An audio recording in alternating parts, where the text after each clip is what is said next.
하나님 말씀은 시편 55편 1절과 2절을 보시고 그 다음에 22절을 보도록 하겠습니다. 하나님 말씀은 시편 55편 1절에서 2절 그 다음에 22절입니다. 하나님이여 내 기도에 귀를 기울이시고 내 간구할 때에 숨지 마소서.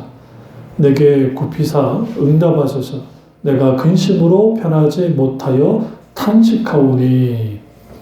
22절 내 짐을 여호와께 맡기라. 그가 너를 붙드시고 의인의 요동함을 영원히 허락하지 아니하시리로다. 아멘. 말씀 제목은 한 걸음 한 걸음 주님께 나아가십시오 라는 제목으로 말씀 나누도록 하겠습니다. 한 걸음 한 걸음 주님께 나아가십시오 라는 제목으로 말씀 나누도록 하겠습니다. 오늘날 우리가 감당할 수 있는 문제, 감당하기 힘든 문제, 또 감당하기 벅찬 문제, 또 감당해야 될 문제, 또 감당을 해야만 하는 문제. 인간은 결국 살아가다 보면 여러 가지 문제의 연속 속에서 살아갑니다. 여기서 중요한 게 뭐냐면 우리가 어떤 문제, 어떤 상황이 노출됐을 때 우리에게 가장 먼저 일어나는 것이 마음의 전쟁이에요. 오늘 본문에도 21절에 그의 마음은 전쟁이요 라고 그러잖아요. 같이 성경 보시면 같이 따라가면서 하셔야 돼요. 제가 성경을 볼 때는 같이 보시고 그 다음에 또 하실 때 같이 이렇게 같이 맞추시면 가야 돼요. 그래야 거기에 같이 뭐가 있게 되어지냐면 일종의 리듬을 타듯이 같이 말씀이 이제 들려오기 때문에 그렇습니다. 근데 이제 여기서 중요한 게 한 걸음 한 걸음 주님께 나아가라는 말은 이거예요. 그러니까 한꺼번에 문제를 해결할 수가 없어요. 그러니까 저나 여러분이나 우리는 너무 소설을 잘 써서 소설을 써요. 소설을 써서 기승전결 결말까지 다 적어요. 이렇게 될 거야 라고 하는 결말까지 써. 그래놓고 이제 안달복달 못하고 거기서 마음의 전쟁을 합니다. 진짜 그 사람이 신앙이 있느냐 없느냐는 어떤 문제 앞에서의 행동하는 태도예요. 성격이 조급한 사람도 있어요. 그러니까 굉장히 성격이 급한 사람들. 그럼 이제 제가 그렇게 가르쳤어도 우리 교회 안에서도 그런 분들 계시죠.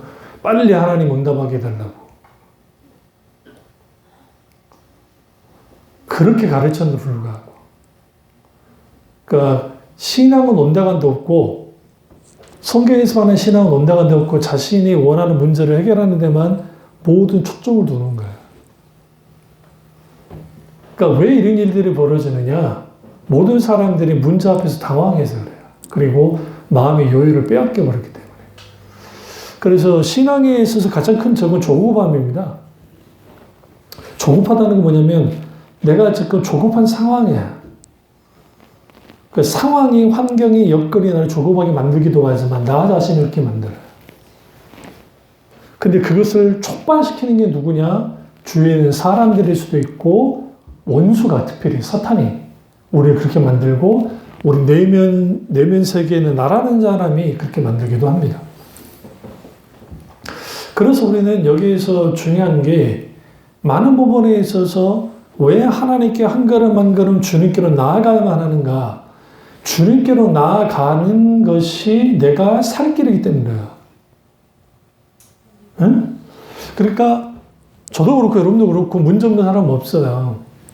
다 각기 자기들만의 문제를 갖고 살아요.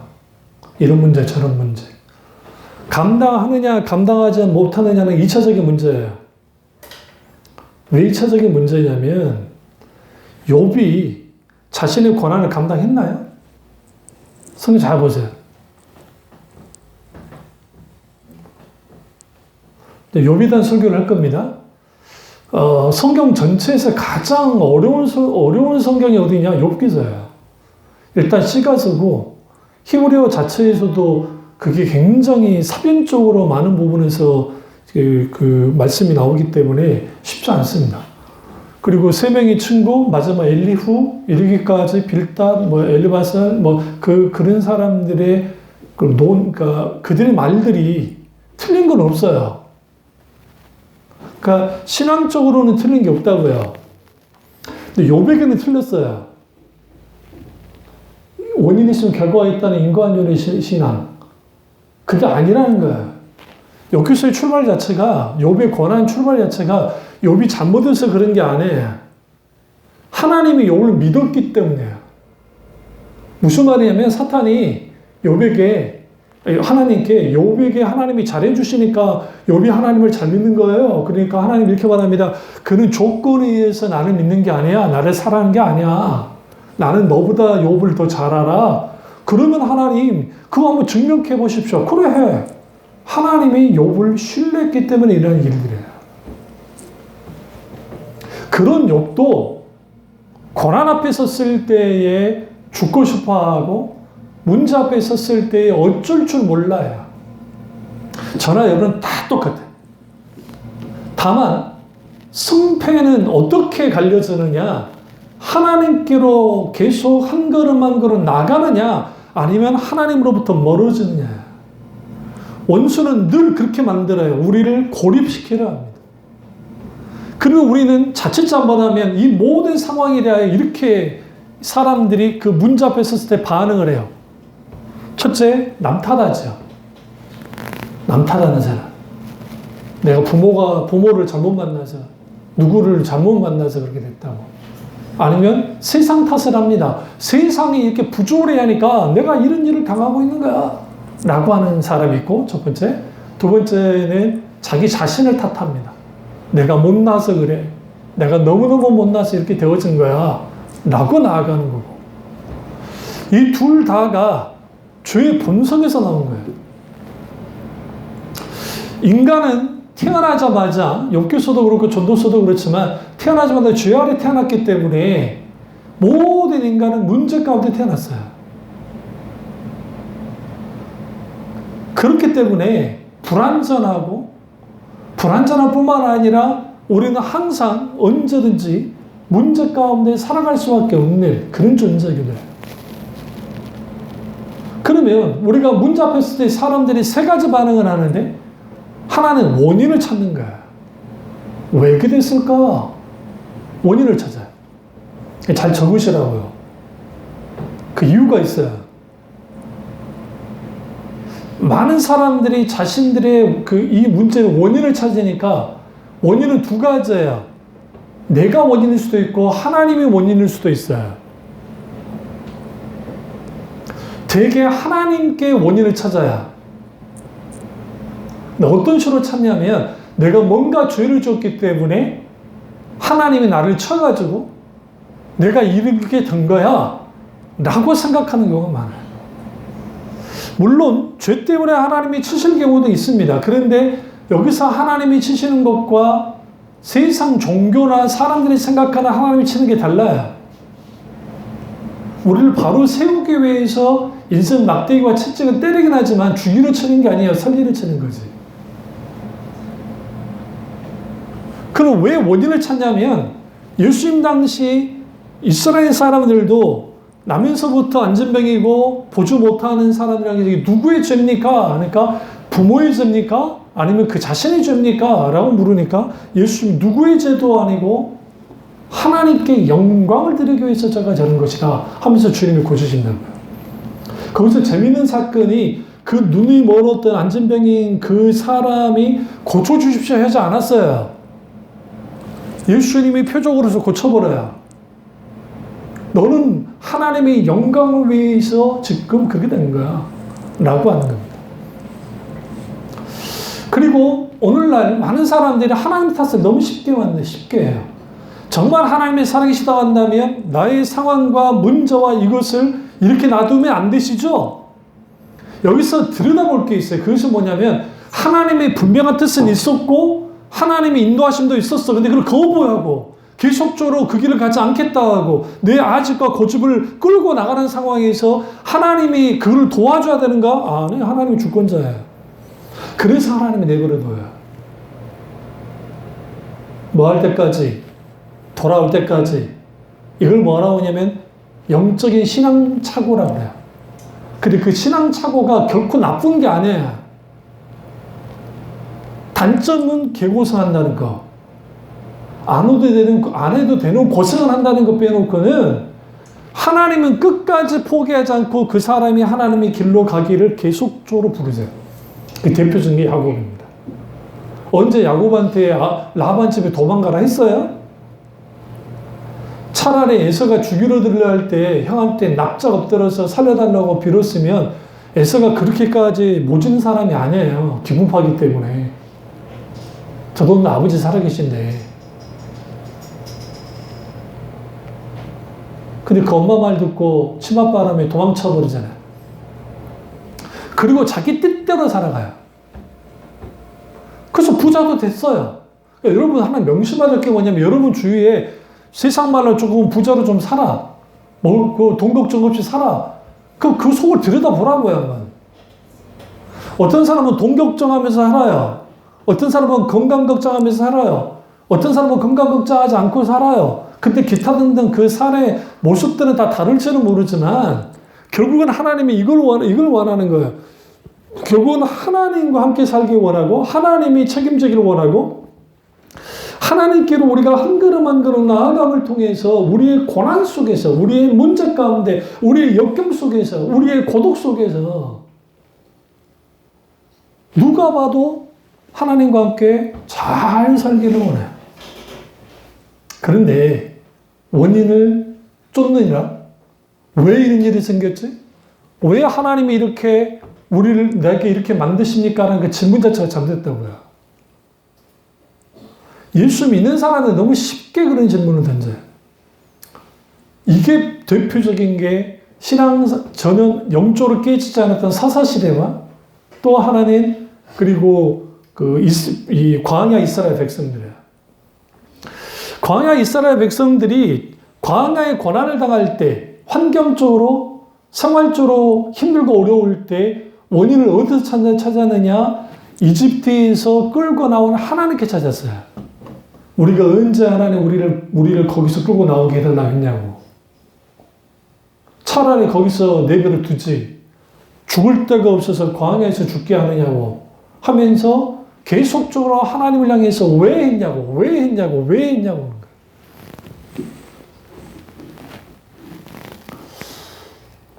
우리가 조심할 게 뭐냐면 우리가 가족으로 살면 서로 영향을 받습니다. 아이들이 어떤 자라나는 과정 속에서 있게 되어지는 여러 가지 발달 장애부터 시작해서 기타 등등 여러 가지 기질들 속에서 나타나는 것은 그래서 상당수가 부모의 영향이에요. 그걸 간과하면 안 돼요. 그 이유가 제가 그래. 그러니까 저희 어머니 말에 의하면 제가 한 8살까지는 굉장히 온순하고 굉장히 조용하고 큰 소리 안 내고 그냥 유한 아이였다는 거예요. 실제로 그랬어요, 제가. 제 생각에도. 근데 아버지의 지속적인 그런 것들이 제 기질을 확 바꿔버린 거예요. 약하니까. 그러니까 저는 우리 형은 다혈질적이죠. 우리 형은 굉장히 성격은 좋지만 한번 확 돌면 그게 있어요. 저는 성격이 확 돌지는 않아요. 확 돌지는 않고 겉보기가 그럴 것 같은데 굉장히 냉철하면서 근데 이제 굉장히 강하게 되는 거예요. 그 기질들이 되는 거예요. 그게 어릴 때부터 되어지면 뇌에 그대로 인식돼요. 그러니까 제가 술 먹고 이상한 짓 하는 사람들을 향해서 막 악지르고 게임판 치고 하면은 저도 모르게 지금도 선다니까요. 분노가 나와 관계없어도 저걸 그냥 법만 없으면 그냥 쥐어받고 그냥 때려 죽이고 싶은 마음이 확 들어요. 순간적으로. 그게 왜 그러냐면 그 어렸을 때 나와 전혀 관계없음에 불구하고 그런 것들이 늘어지는 거예요. 영향을. 그걸 깨야 돼요.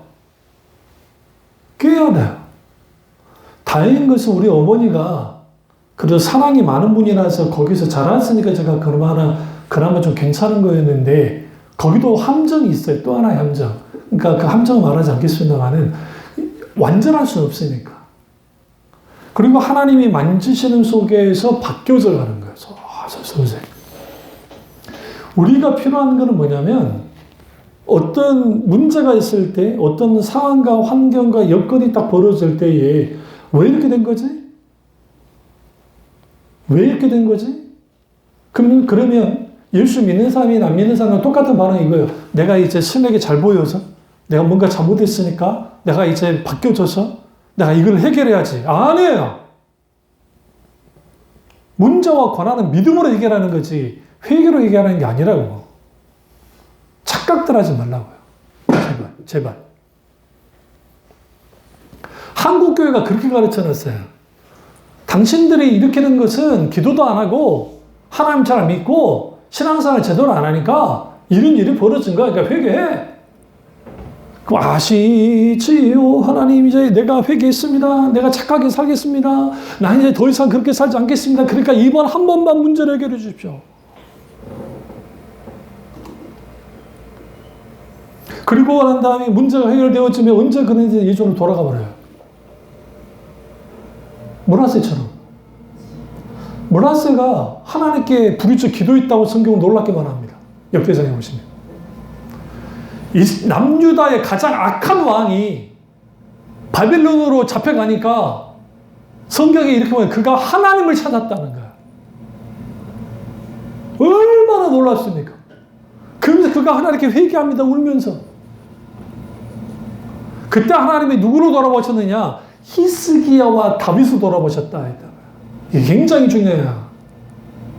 그래서 그가 돌아가게 만든 거예요. 돌아오고 난 다음에 무슨 짓을 했습니까? 그가 더 악한 짓을 했는데 하나님 앞에.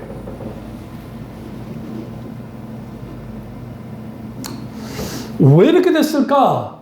원인을 나에게 찾고 왜 이렇게 됐을까? 하나님께 찾고 왜 이렇게 됐을까? 다른 어떤 환경과 상황에 찾는 것은 어리석은 짓이에요. 거기에 시간을 허비하고 거기에 왜 그랬을까 하다 보니까 뭘 잃어버리냐면 하나님께 나와서 기도하는 시간을 잃어버려요. 사탄은 계속 그 원인에 대하여 찾으라는 거예요. 계속 원인. 그게 대표적인 게 욥기서에 나오는 세 친구들이에요. 엘리훗도 평가가 애매해요. 그 사람을 좋게 볼 것인가 나쁘게 볼 것인가는 좀 2차적인 거예요. 근데 그때 나온 게 뭐냐면 욥도 원인을 찾고 있고 왜 그랬을까? 왜? 세 친구도 똑같이 빌다시나 엘리바사는 이 사람들도 왜만 하고 있는 거예요. 정작 그들이 하나님을 찾고 하나님께 나올 생각을 안 해요. 한 걸음 주께로 나아가야 되는데 왜? 한 걸음 주님께 나아가야 오늘 하루 이 문제에 대하여 내가 이기고 또 내일 이기면서 한 걸음 살아내가는 거예요. 이성균 씨가 자살을 했는데 그 사람이 예수를 믿지 않는 사람이지만 왜 그렇게 됐을까? 우리 생각에는 그게 위약금 100억부터 시작해서 앞으로 배우의 활동이다. 근데 그 이성균 씨보다 더 나쁜 녀석들도 잘 살잖아요. 배우들 누구든. 이 모든 걸 다 감내되기 힘든 거야. 문제는 예수 믿는 사람들 중에서도 그렇게 자살하는 사람들이 있단 말이에요. 왜 있을까? 하나님이 그 자기의 이 모든 무게에 대하여 하나님이 되게 해결해 주는 분이 아닌 거니까. 왜 그렇게 되는 줄 아세요? 왜만 찾았으니까. 내가 왜 그랬을까? 후회하고 원망하고 불평하다 보니 정작 하나님을 찾아야 되는데 오늘 시편 51편에 하나님이여 내 기도에 귀를 기울이시고 간구에서 숨지 말아달라고 하는 이 탄원으로 나오는 게 가장 우선인데 내가 큰 죄를 지었든 내가 악한 짓을 했든 어떤 상황이든 간에 무조건 하나님께 달려가야 돼요. 다시 말하면 하나님과 나 사이의 거리가 좁혀져야 돼. 우리는 고민만 한단 말이죠. 그럼 이렇게 나오죠. 하나님이 뭔가 해결해주고 풀어주면 좋을 텐데요. 하나님은 그런 일 안 한다니까요. 다만 이렇게 말씀하세요. 같이 가자는 거예요. 같이 가자. 이 터널을, 고난의 터널을 같이 통과하자는 거예요. 그러면 하나님과 발맞춰 가야 돼. 내가 포기할 것들을 내려놓고 내가 마땅히 하나님 앞에 해야 될 것들, 다시 말하면 태도와 방향이 중요한 거야. 지금 우리에게 하나님이 나를 도우지 않는 것 같지만 이거예요. 우리의 속도와 하나님의 속도가 달라서 그래요.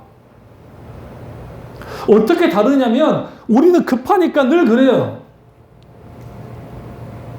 내 처남이 지금이야 뭐 사업 다 좋고 있지만 예전에 막 사업한다 어쩌다 하면서 하다가 막 재정적인 어려움이 있으면 하나님께 막 기도했다고 그러더라고. 하나님 이 부분 한 번만 해결해 주면 주님 정말 이제 제도를 신앙하겠습니다. 어떻게 하다가 어제 해결이 됐어? 뭔 걸 똑같이 갔다가 결국은 어떻게 됩니까? 제가 굳이 그가 그러지 않아도 됐지만 넌 망할 수밖에 없다 했는데 망해버렸잖아요. 제가 그 아픈 것을 끌어낸 이유가 뭐냐면 하나님을 향한 태도와 방향이 잘못되어 있으면 망한 게 하나님 은혜예요. 왠지 아세요? 안 그러면 막 나가요. 막 산다고요. 하나님은 국고를 못 봐요. 그러니까 하나님은 어떻게 하느냐? 두는 거예요. 하나님이 망하게 했다는 게 아니라 하나님이 두는 거예요. 그리고 거기서 시행착오를 겪게 만들어요. 세상 종교는 신이 이걸 다 해결해 준다는 거지. 기도만 하면, 열심히 기도하고 탑돌이하고 하면은 해준다는 거예요. 때로는 하나님이 그렇게 역사하실 때가 있어요. 없다는 게 아니에요. 하나님의 주권 가운데서. 그러나 하나님은 이걸 원해요. 우리 앞에 있는 문제 앞에 딱 섰을 때 내가 어떻게 믿음으로 반응하고 있는가. 결국 문제와 고난과 역경은 믿음으로 극복하는 것이지 우리의 단순한 회개로 극복한 게 아님에도 불구하고 내가 왜 회개하는지 아세요? 내가 회개하고 내가 이렇게 됐으니까 내가 이제 하나님이 나한테 좀 잘해줄 만한 사람이 됐으니까 이제는 역사해 주십시오라고 하는 일종의 종교적인 하나님과 거리를 하는 거야. 그게 불교 신자든 그게 이슬람교도든 그게 샤머니즘을 믿는 사람이든 종교인들이 다 그래요. 똑같아요. 기독교인뿐만 아니라 그런 하나님을 믿는다. 그런 식으로. 그리고 목사님들 그렇게 가르쳐요. 물론 우리가 우리의 고난 앞에 있었을 때, 우리의 이런 것들 앞에 있었을 때에 우리가 회개하고 돌이키는 것은 정말 귀한 거예요. 그거는 정말 귀한 거예요. 그리고 우리가 전환하는 것도 귀한 거예요. 그게 잘못됐다는 게 아니에요. 그러나 그것을 통해서 내가 그렇게 하면 하나님이 내 문제를 해결해 주고 내 고통에 대해 해결해 주고 해줄 거라고 하는 그런 말도 안 되는 이 환타지에서 벗어나고요. 환상에서.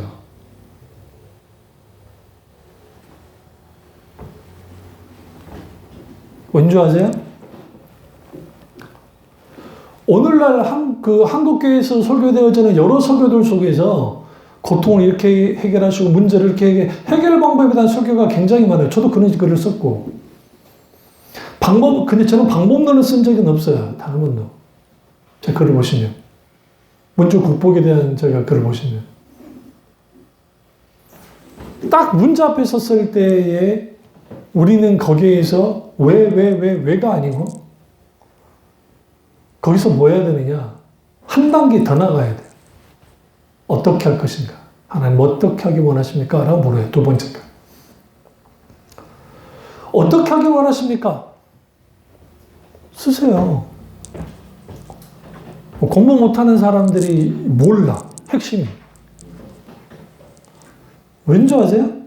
첫째 단계는 왜 원인은 찾는데 시간을 보내지 말는 거예요. 첫 번째. 두 번째는 어떻게 하길 원하시는지 물어야 돼요. 여기서 어떻게 하길 원하십니까? 라는 것은 두 가지, 하나를 오해하면 안 돼요. 어떤 방법으로 해결해야 됩니까가 아니에요. 제가 말하는 어떻게 하길 원하십니까는. 많은 게 방법론을 생각하는데 그게 아니라 어떻게 하길 원하십니까는 하나님의 의중과 뜻을 묻는 거예요. 지금 주님 이런 상황입니다. 우리 가정이, 우리 집이, 우리 교회가 나 자신이 이렇게 되어 있습니다. 하나님이 이 상황에서 내가 어떻게 하길 원하십니까? 왜냐하면 어떻게 하길 원하십니까? 라고 주님과 대화를 나눌 때 왜 이런 일이 벌어진지를 알게 돼요. 대표적인 하박국입니다. 하나님 어떻게 이럴 수 있습니까? 라고 하나님께 덤벼듭니다. 누가? 하박국 선지자가. 어떻게 북방 민족이 우리를 칩니까? 저 할례 받지 못하고 저 사악한 족속이 어떻게 하나님의 백성을 때릴 수 있단 말입니까? 말도 안 되는 일을 왜 하시는 거예요? 하박국 선지자가 그렇게 달라붙어 하나님께 막 싸우치는 거예요. 근데 하나님이 톤을 다운시킵니다. 그게 뭐 문제인데 더 성질나는 거예요. 차라리 하나님도 같이 화를 내면 맞짱으로 뜰 텐데 그게 뭐가 문제인데 그러니까 뻥 찐 거죠. 그래서 하나님이 이렇게 말합니다. 야, 그들이 잘나서 니네들을 쳤다고 생각하니 내가 저들을 들어서 너희를 쳤어. 근데 이유는 한 가지야. 내가 지금 너희를 치지 않으면 너희는 그렇게 하다 끝날 거야. 자멸할 거야. 난 자멸하는 꼴을 못 봐. 내 백성이 그대로 끝나는 꼴을 내가 못 보겠어. 그래서 내가 친 거야. 그러니까 하박국이 아무 말도 못해. 그럼 저는 어떻게 해야 됩니까? 오직 나의 의인은 믿음으로 말미암아 살리라는 것 같으냐. 믿음으로 살아. 그 말씀이 하박국이 3장에서 2장과 3장에서 그 유명한 말씀이 거기서 나오는 거야. 믿음으로 사는 거야. 근데 믿음으로 사는데 여기서 더 중요한 게 있어요. 그게 뭐냐면 주님이 진도 중이라도 Remember mercy, 긍휼 잊지 말아주세요. 긍휼 잊지 말아주세요. 주님이 매를 때리시더라도 긍휼 잊지 말아주십시오. 여기에서 고난과 고통과 문제 앞에 섰을 때 저나 여러분이나 모든 인간은 빨리 벗어나고 싶어요. 더 성질하는 것은 뭐냐면 비슷한 상황이 계속 반복되는 거예요. 다람쥐 쳇바퀴 돌듯이. 여러분 각 집에서 패턴적으로 문제가 생기는 가정들은 원수가 그걸 계속 좀 공격하는 거예요. 비슷한 패턴으로 싸움이 일어나고 갈등이 일어나고 눌려지고 그게 재정적인 문제이든 어떤 것이든 이게 반복되는 거예요. 반복되고 반복되면 젊을 때야 혈기왕성하니까 견뎌지는데 나이가 1살, 2살 계속 나이가 먹다 보면 그게 이제 버거워져요. 그 제가 그래요. 정치인들이 정말 대단하다고 생각하는 게 정말 70이 되고 80이 돼도 싸우고 지랄하잖아요. 얼마나 대단해. 그게 권력력이 그렇게 만드는 거예요. 권력 욕구가. 근데 여기서 중요한 게 뭐냐면 우리가 그 패턴들을 깨는데 하나님은 어떻게 깨느냐? 놔두는 거야. 일단 지켜보는 거야. 뭐 할 때까지 하나님 어떻게 하기 원하십니까? 왜 아직도 대적을 가만두세요? 시편에 계속 나오잖아요. 주님 보세요. 대적이 나를 치료합니다. 하나님이 몰라서 고자질하듯이 계속 말한다고 생각하십니까? 아니에요. 하나님 지금 보세요. 내가 이런 상황에 있습니다. 이 말은 내가 도대체 어떻게 해야만 합니까? 라는 것을 계속 말하는 거예요. 기도하는 거예요. 저나 여러분이나 비슷한 것은 넘어져요. 아브라함이 사라를 2번 마누라를 누이라에서 뺐겠죠? 그것을 보고 자란 아들이 이삭이 리브가를 아내라 하지 않고 누이라 했다가 아비멜렉이 뺏기는 일이 벌어집니다. 이걸 어떻게 이해하세요? 좀 이상하지 않으세요? 엄청난 사건이 똑같이 아버지에게 일어났던 게 아들이 이게 죄의 저주가 오는 겁니까? 아니에요. 그게 아니라 아버지 아브라함이 그 대단한 사람도 약점이 있는 거야. 뭐가? 자기를 죽일 것이 두려웠다고 생각만 했거든요. 죽을까봐. 사라 때문에 죽을까봐. 마누라 때문에 죽을까봐 두려웠다. 응? 또 하나. 마누라가 예뻐서 뺏길까봐 두려웠다. 성경이 굉장히 중요합니다. 리브가도 예뻤나 봐. 그러니까 마누라 뺏길까 두려웠다. 두려우니까 뺏겼어요. 근데 하나님이 왜 그를 내버려 두셨을까? 후에 구출하지만 하나님이 해야 두려움의 문제를 직시해야 하는 거예요. 우리가 문제 앞에 되어지면, 우리 앞에 앞뒤 좌우로 막히는 상황이 되어지면 우리는 여기에서 어떤 상황에 빠지냐면 근심과 걱정과 염려가 생겨요. 저도 왜 이렇게 성격이 예전 그렇게 막 세밀하고 굉장히 좀 민감하게 됐을까 이해가 되는 게 제 자신을 봤을 때 이해가 되는 한 가지, 그건 뭐냐면 어릴 때 자랄 때 너무너무 가난하게 자랐고 다 말아먹었으니까, 그리고 하니까 하루하루 살아가는 거 정말 그랬거든요.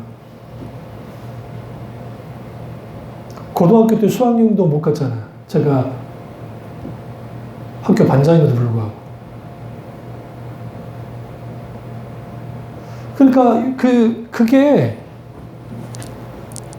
늘 살아갈 때 그게 잊혀지났지만 예수 그리스도를 중2 때 만나고 난 다음에 나의 자존감, 땅바닥에 있던 나의 자존감이 살아나긴 했지만 현실은 그러지 않았거든요. 그 속에서 걱정하지 않아야 될 것을 애가 걱정을 하면서 사는 거예요. 그러니까 말 그대로 애어른이 되는 거예요. 저나 우리 형이나 애어른이 어릴 때부터 된 거예요. 우리 어머니 속 썩인 적이 한 번도 없어요. 우리 어머니도 물어보세요, 한번. 어디서 속 썩인 일이 있었는지. 빨간 잠바하고는 완전 다른 거지. 요즘 빨간 잠바가 그래도 좀 속 안 쓰기가 괜찮지만, 지나가면서. 그런데, 그러니, 내일의 걱정?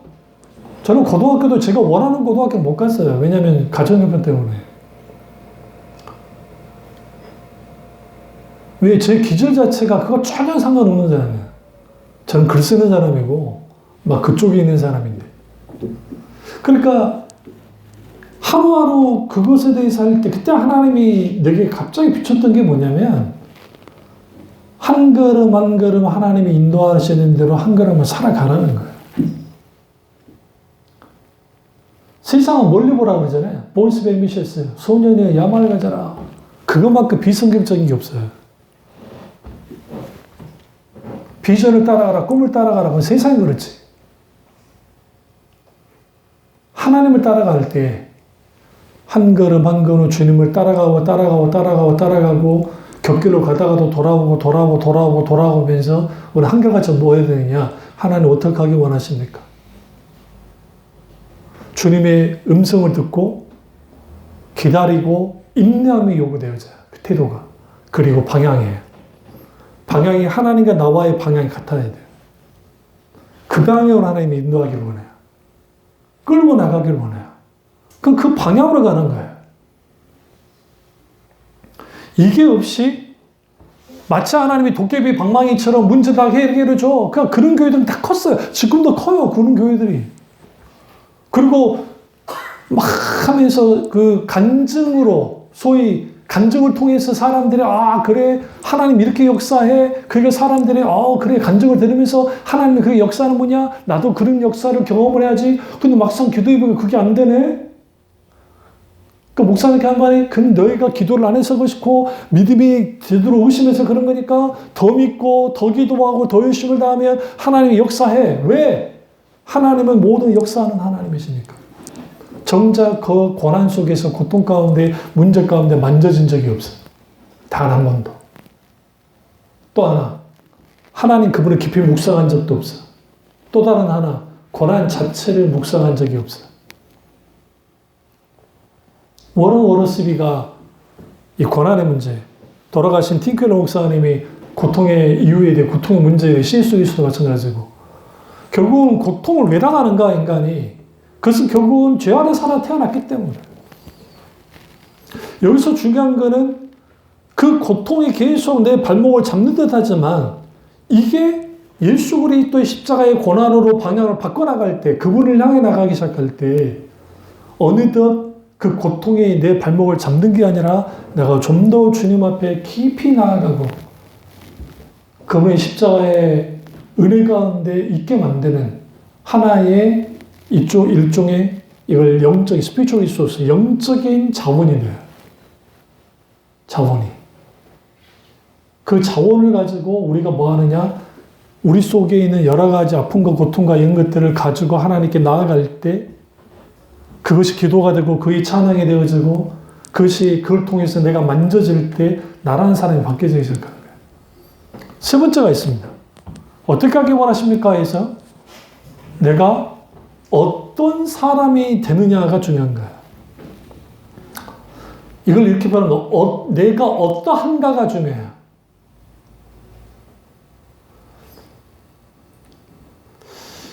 이 표현은 뭐냐면 내가 어떠해야 하나, 그러니까 무엇을 해야 된다는 말이 아니라 내가 어떤 사람인가가 중요한 거예요. 하나님이 왜 이 부분에 대해서 맡겨놓냐? 이걸 좀 어려운 표현을 쓸게요. 이제 이거는 설명하기 힘드니까 존재. 나라는 존재를 주님이 바꾸기를 원해. 그러려면 주님께 한 걸음 한 걸음 나가야 돼요. 그래야 거기에서 주님을 봐요. 주님의 실체를 봐요. 주님의 아름다움을 봐요. 주님의 높으심을 봐요. 주님을 통해서 내가 어떤 존재인지 내가 알기 시작해요. 내가 깊이 주님을 만나고 알아요. 내가 믿는 하나님이 단 한 번도 나를 버린 적이 없어. 그런데 나는 하나님께로 마음으로 떠나고 나는 방황하고 의심과 믿음 사이에서 왔다 갔다 한단 말이야.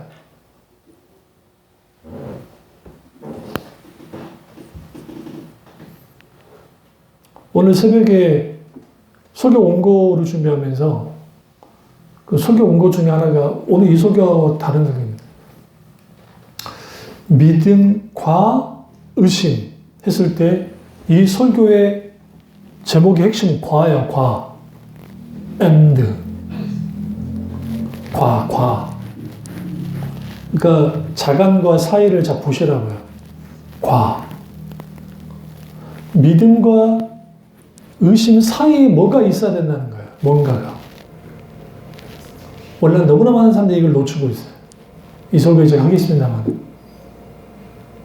어렸을 때 그래서 주님이 제가 에리 프롬이라든지 그 실존주의 철학자들의 영향을 받게 했던 이유가 누굽니까? 그 어릴 때 그런 생각을 많이 했고 죽음에 대한 생각도 많이 했거든요. 어릴 때. 그러니까 좀 사변적인 머리를 갖고 있으니까. 그러니까 키를 키고라든지. 근데 우리가 하나님께 어떤 존재가 되느냐가 굉장히 중요해요. 왜 우리가 한 걸음 한 걸음 주님께 나아가야 되느냐? 나라는 존재가 하나님이 목적하는 존재가 되냐는 거예요. 하나님이 목적하는 존재가 돼야 돼요. 그러려면 오늘 내 짐을 여호와께 맡기라. 그가 너를 붙드시고 의의 요동함을 영원히 허락하지 아니하리로다. 왜 하나님이 붙든다고요? 요동하는 꼴을 내가 못 보겠으니까 하나님이. 시편 55편 22절에 여기서 요구된 게 내 짐을 여호와께 맡기는 거야. 여기서 맡긴다는 게 히브리 원전에는 던진다는 소리야. 내 짐을 던져버리는 거야. 누구에게? 하나님께. 여기서 짐은 여러 가지예요. 우리가 사회들의 생활, 여러 가지들. 그런 것들이 우리를 숨을 턱 막히게 만들거든요. 저도 똑같아요. 다른 점이 있다고 한다면 그런 숨이 턱 막히는 상황이 됐을 때들은 어느 때보다 집중적으로 하나님을 찾습니다. 근데 세상 사람도 술 먹어요. 예수 믿는 사람도 술 먹어요. 아니면 교회 가서 기도를 좀 하긴 해요. 기도를 좀 한다고요. 순간 열심히 기도할지는 몰라. 해도 안 되네. 아니면 집중적으로 주님을 찾아요. 두 번째, 찾는 방법이 있어요. 멘토가 되는 목사님들의 설교를 집중적으로 들어요. 여러분은 참여주간교회 홈페이지 들어가 보면 홈페이지에 제목들 나오잖아요. 그러면 거기에 맞는 설교를 들으셔야 돼요. 집중적으로. 두 번째는 이 고전 책들, 내 멘토 되는 이 분들의 책들을 읽습니다. 집중적으로 읽어나가요. 이유가 뭐냐면 내가 그런 상황이 아닐 때 읽었던 책과 내가 그런 상황일 때 읽은 책이 달라요. 다가오는 게 달라요. 그러니까 C.S. 루이스라든지 팀 켈러 책도 마찬가지예요. 그러면 거기에서 전체를 다 읽어나가는 거 그것도 좋겠지만 때로는 그 챕터 하나하나를 보면서 곱씹다 보면 나만 이 고민하는 게 아니라 내 믿음의 선배도 고민했다는 걸 알아요. 내가 20대 중반의 그 청년 시절에 그냥 전도사이지만 여전히 있게 되어지는 그 고난의 문제, 고통의 문제 이것을 고민하고 있을 때 사역을 하긴 하는데 너무 힘들고 자칫 잘못하면 내가 그냥 죽을 것 같은 만큼의 사역을 감당하고 있을 때 워런 워러스비의 책을 읽다가 다시 일어나고 다시 일어나고 다시 일어난 경험한 적이 있어요. 그러면서 나라는 존재가 거기에서 빚어져 갔어요. 하나님이 저나 여러분이나 이것을 지금 빚고 있는 우리의 과정이야. 아예 막다른 곳에 쳐넣어가지고 그게 끝나버려라가 아니야. 지금야말로 하나님이 만드실 때고 그렇다 한다면 가장 먼저는 그것은 하나님께 항복하고 그리고 내가 왜 원인을 찾기 전에 어떻게 하나님 지금 내가 어떻게 하길 원합니까? 물어야 되고 묻는 과정 속에서 내가 방향을 전환하면 왜 이 일이 벌어졌는지를 알아요. 하나님에 대한 오해가 거쳐요. 자기 자신에 대한 어떠한 것들, 환경이란 것들이 얼마만큼 잘못된 건지를 알게 되어져요. 그러고 난 다음에 내가 어떤 존재가 되느냐. 내가 그런 사람이 되어 있어야 돼요. 어떤 사람? 하나님이 인정하는 사람. 하나님이 함께하는 사람. 그 사람이 되어져 가는 거예요. 근데 사람들은 그런데 관심이 없어요. 왜 관심이 없냐면 내가 문제만 빨리 해결되면 돼. 에? 그러니까 설교 가운데 수많은 예화 속에서 성공담 스토리들, 이게 검증도 안 되어진 성공담 스토리들이 막 나오는 거예요. 명심하세요. 믿음은 간증으로 하는 게 아니에요. 그러니까 믿음 생활은, 신앙생활은 간증으로 하는 게 아니라고요. 누군가의 간증을 하는 게 아니라고. 소위 말하는 누군가의 종교적 열심을 하는 것도 아니에요. 신앙생활은 하나님과의 관계로 하는 거예요.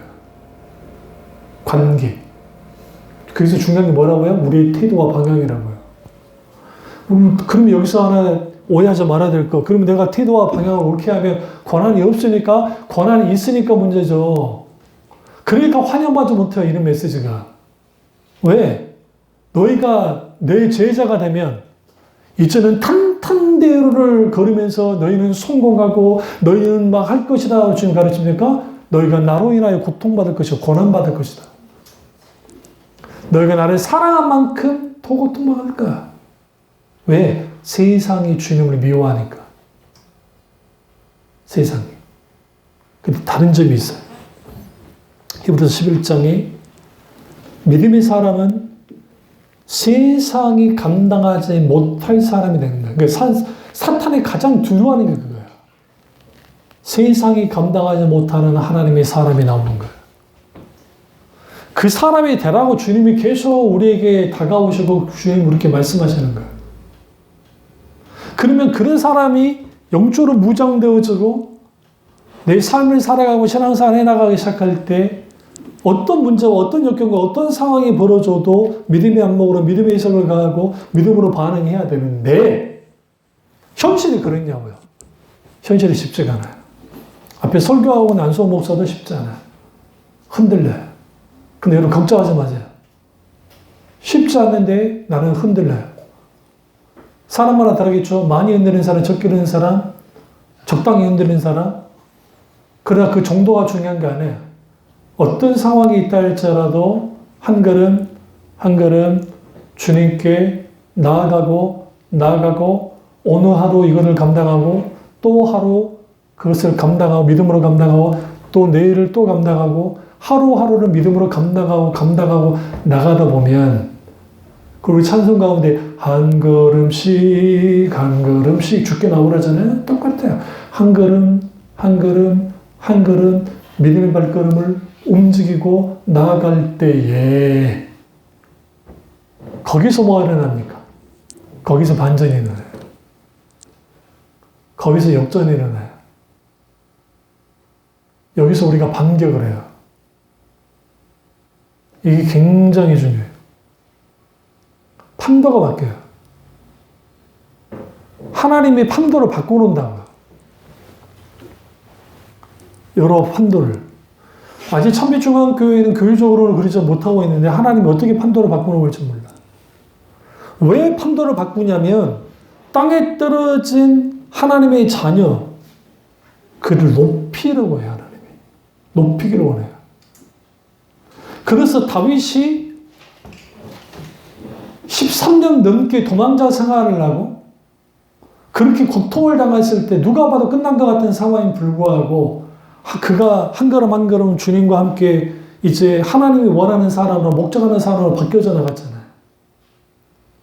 드디어 하나님 어떻게 만드니까 왕 중에 왕으로 바꿔버려요. 판도를 바꿔요. 이전에 다윗을 무시했던 사람인데 무시하지 못하게 됩니다. 엎드립니다. 여기에서 다윗이 이렇게 됐던 이유가 뭐냐? 엄청난 고난을 통과했기 때문에. 그래서 혹자는 이렇게 말합니다. 솔로몬이 그렇게 타락했던 이유는 그는 고난을 통과해 본 적이 없기 때문에. 여러분, 이 말씀 끝낼게요. 제 말만이 아니에요. 이거는 박용수 목사님도 똑같이 저랑 똑같은 말씀하시더라고요. 아무 문제 없이 어떤 특별한 부침 없이 살아가는 게 복이 아니에요. 간혹 그런 사람들이 있어요, 주위에. 큰 문제 없이, 돈 걱정도 없이 건강하게 그냥 그렇게 해서 또 좋은 대학에, 좋은 직장에, 그리고 막 살아가는 사람들이 있어요. 우리에게는 그게 선망이 되잖아요. 정말 저렇게 살면 좋겠다. 근데 그들에게는 어떤 기회가 없는지 아세요? 전환할 기회가 없어요. 전환할 기회가 없어요. 어느 날 자기들이 감당 못한 문제가 딱 생기잖아요. 그대로 주저앉아요. 그래서 우리 자녀들이 실패의 경험에 대하여 감히 부모들이 막지 말라고요. 제발 부탁인데. 시행착오, 특별하게 그게 우리 자녀들에게 해를 끼치거나 막 치명적인 것이 아니라고 한다면 실수하도록 때로는 내버려 둬도 돼요. 그래서 제가 우리 애들한테 이래라 저래라 안 해요. 물론 판단을 존중한다는 것도 있지만 시행착오해도 된다고 생각하니까. 왜 그러냐면 하나님이 그래요. 하나님이. 그래서 전환하고 한 걸음씩 주님께로 나가고 나가는 사람들, 그 사람들이 누구냐? 하나님 얼굴을 구하는 사람들이고 왜 원인을 묻는 사람이 아니라 어떻게 하길 원하십니까? 하고 나아가고 결국 내가 그런 사람, 하나님이 원하는 사람, 하나님이 목적한 사람으로 내가 만들어져 갈 때 이 모든 것들을 넉넉하게 감당하기 시작합니다. 이 은혜가 저와 여러분께로 주님으로 축원합니다. 기도하겠습니다. 기도하실 때 이 말씀이 나의 말씀이자 우리의 말씀 되게 날 기도하겠습니다.